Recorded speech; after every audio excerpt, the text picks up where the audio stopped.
Hi friends, இன்னைக்கு நம்மளோட கிச்சனில் பார்த்தீங்கன்னா அடிக்கிற வெயிலுக்கு சும்மா சில்லுன்னு ஒரு ஜூஸ் தான் போட போகிறோம். கிட்னி பழ ஜூஸு. கிட்னி பழத்தை நல்லா வாஷ் பண்ணிவிட்டு ரெண்டாக கட் பண்ணி வச்சுட்டு உள்ளே இருக்கிற எல்லா சீட்ஸையும் தனியாக எடுத்து வச்சுருங்க. இது வந்து நைஃப் வச்சு வெட்டுறது பதிலாக நீங்கள் கரண்டி வச்சு உள்ள பல்ப்லாம் எடுத்திங்கன்னா ரொம்ப ஈஸியாக எடுத்துடலாம். நம்ம எடுத்துகிட்டு ஒரு மிக்சி ஜாரில் எல்லாத்தையும் நான் போட்டுக்கிறேன். ஃபுல்லாக ஒரு பழம் எடுத்திங்கன்னா நீங்கள் 5 பேர் கூட ஜூஸ் குடிக்கலாம். சூப்பராக இருக்கும். தேவையான அளவு சக்கரை போட்டுக்கோங்க. பழத்தில் கொஞ்சம் மைல்டாக இனிப்பு இருந்ததுனால நான் வந்து சக்கரை 2 ஸ்பூன் சேர்த்துக்கிட்டேன். பால் வந்து 1 டம்ளர் சேர்த்துக்கோங்க. பால் ஊற்றி அடிச்சிங்கன்னா செம்ம டேஸ்ட்டாக இருக்கும்.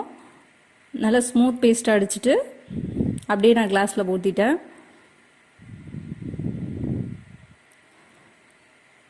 இந்த சம்மருக்கு பார்த்தீங்கன்னா சில்லுன்னு ஐஸ் கியூப்ஸ் போட்டுக்கிட்டேன். ஐஸ் கியூப் போட்டுட்டு குடிக்கலாம் விருப்பப்பட்டா. மேலே வந்து கொஞ்சம் கட் பண்ண பழம் போட்டுக்கிட்டேன். சூப்பராக இருக்கும். நீங்களும் ட்ரை பண்ணி பாருங்கள். இந்த வீடியோ உங்களுக்கு பிடிச்சிருந்துச்சுன்னா மறக்காமல் லைக் பண்ணுங்கள் ஃப்ரெண்ட்ஸ். தேங்க்யூ.